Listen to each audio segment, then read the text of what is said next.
Hey guys, have you ever had a hard time figuring out what's going on with the target that you or someone you're with has shot? Well, today I want to take a moment to go through an actual target I shot in my training and then use it to help you understand how I use all the information available to us to read these targets and to then isolate skills for development, okay? Now, a lot of times there's a couple of different things that are going on, and it's important to try to find the core problem or what problem is the highest priority for you in your stage of development. So, if you would, we're gonna go through this target. Now, you can see this Sharpie line right here. Everything above that, let me make it a little bit more obvious. Everything above that is irrelevant for today. It is not part of what we're talking about. I will roll in pictures from the range of having shot this. One picture will be about halfway through the session and the other one will be after the entirety of the session.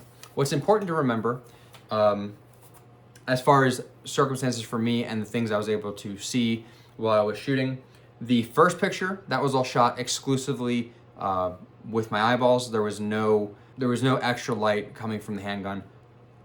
Towards the end of the session, I had to start using a weapon light to run these drills because I could not see the target well enough to focus on a small part of it. And that's where a lot of these high and low shots started coming in. We'll talk about that later on in the video.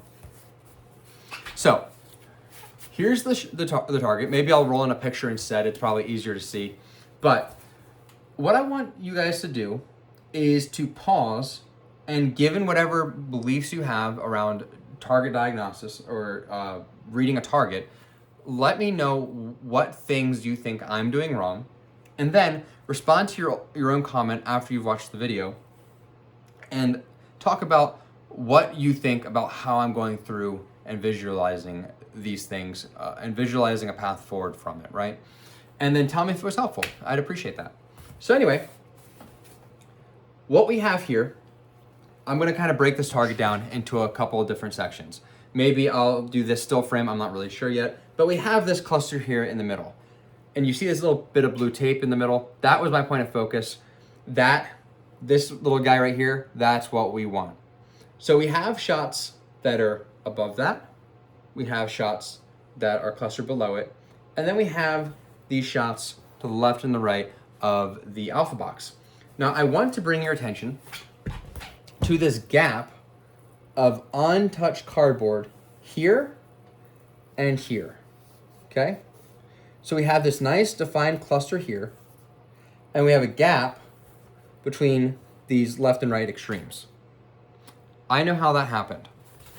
So, a core concept of being able to go through these things and make sense of what's happening is the ability to be aware of what your sight is doing during recoil. So I'll roll in some clips here of me doing some of these drills, and it's important to understand the role of the rest of your fundamentals so that you can gain a fullness of understanding of what's going down while you're shooting. And I say that because back before I started shooting this way, I used to use this like crazy vice grip where I would roll my arms and like lock my gun. I don't know if you can see this, but I would like all the tension I could to lock that gun in place and keep it from moving as much as possible. And I put so much energy into my grip and my strength to get it to stay. I'd kind of look at the target, present the gun, vice it in place, and then rip the trigger, and the bullets would just end up where I wanted them to go. But all that tension and all that focus on the wrong things, I never was aware of the actual patterns my dot was making in the sight. Now I'm able to shoot 5/100ths, 700ths of a second faster per split. I used to be able to do 0.25 splits, and that was really pushing it. 0.22 would be really pushing it for me. Now 0.18, 0.16 if my hands are warm. And I mean like literally not cold. I don't mean like warmed up. If my hands are warm, not freezing, 0.16 splits, not that big of a deal with a stock lock trigger. And I can see everything that's happening because my focus is in the correct areas. Side note, but I'll do a whole video on the idea of sight awareness and then to a lesser extent shot calling. I am able to do shot calling, but awareness of what the sight is doing is the first step towards the actual capacity to do shot calling. We'll talk about that in that video. Anyway, so now what I saw in these drills, about 17 bill drills here, what I saw that really informs my understanding of what I'm going to do about this target was a upside down V pattern. So most of the time, and this happened about 2 times. So most of the time what I would see is my red dot would come into view and then I'd start shooting bang, bang, bang, bang, bang, bang, bang. And that's what it would look like. So it just kind of come into view, bang, bang, bang, bang, bang, bang, bang, and that was that, right? So what I saw a couple times was that my dot came into view, bang, bang, bang, bang, bang, right? This coming up and making an upside down V, that is super duper not what you want to see. What you want to see is a consistent rise and fall during the recoil process. Dot should leave your window and return to the window the same way every single time, right? It should look very consistent to you. That's how you're able to shoot predictably into a group like this. You know, we're shooting six shots in a single second. Everything is staying the same in my hands, and the dot's going away and coming back exactly the same way. And that is giving you the confidence at shot after shot that what is supposed to be happening is in fact happening, right? So on these, I did not see bang, bang, bang, bang. It was bang, bang, bang, bang. Okay, that's interesting. So as that was happening, so let's say my nose is the point of focus, the dot came up, bang, lifted, and I had an inconsistency in pressure, and that caused my dot to fall down to the left or to the right. And as I tried to overcorrect for that, the dot started going to the opposite sides. So I was aware when it happened. I saw it come in, bang, bang, bang, bang. And I'll roll in the clip actually right here of me like trying to figure out what the heck just happened. My hands were cold. I was cold stupid, so to speak.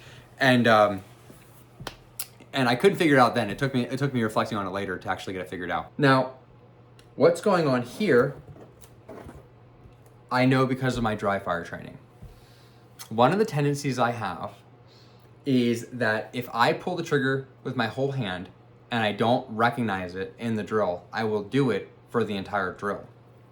So these bullets down here, now it is fairly dark, I had a hard time seeing.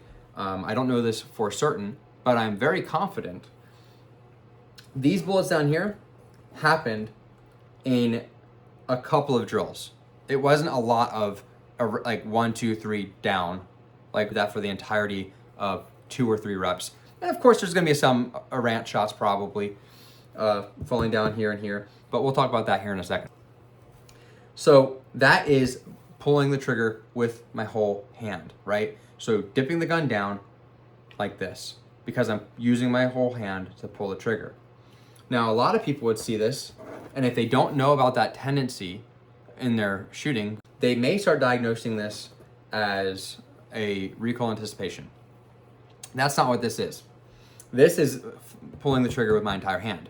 But if you think it's recoil anticipation, I'll tell you what, no amount of one-shot reflect or ball and dummy drills is gonna fix this issue because it has nothing to do with my fear of recoil. It's everything to do with me pulling the trigger with my whole hand.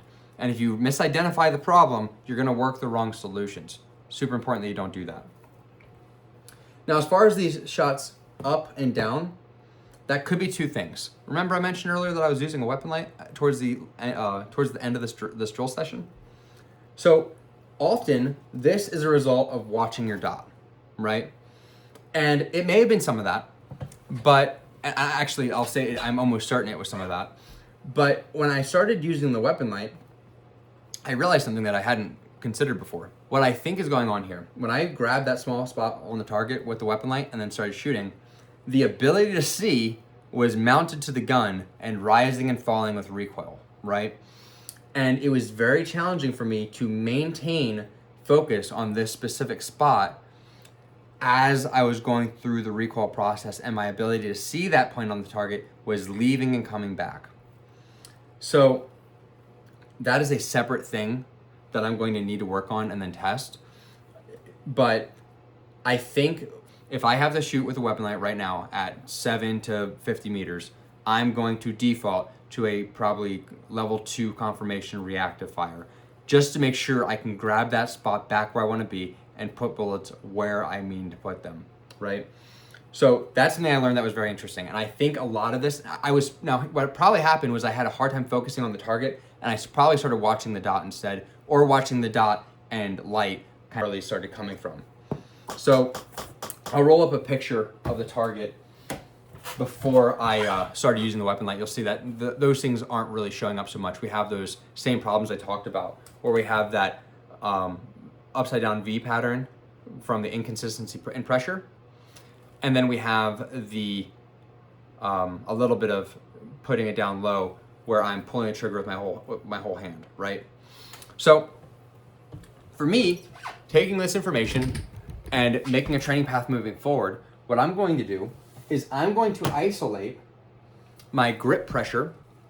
In my dry training, there's going to be a heavy emphasis on grip consistency from the moment I make my grip from the holster to being complete with the drill. And there's going to be a big emphasis on working that trigger aggressively but intentionally, isolating my finger from the rest of my hand. Those are going to be the 2 points of focus in my dry training.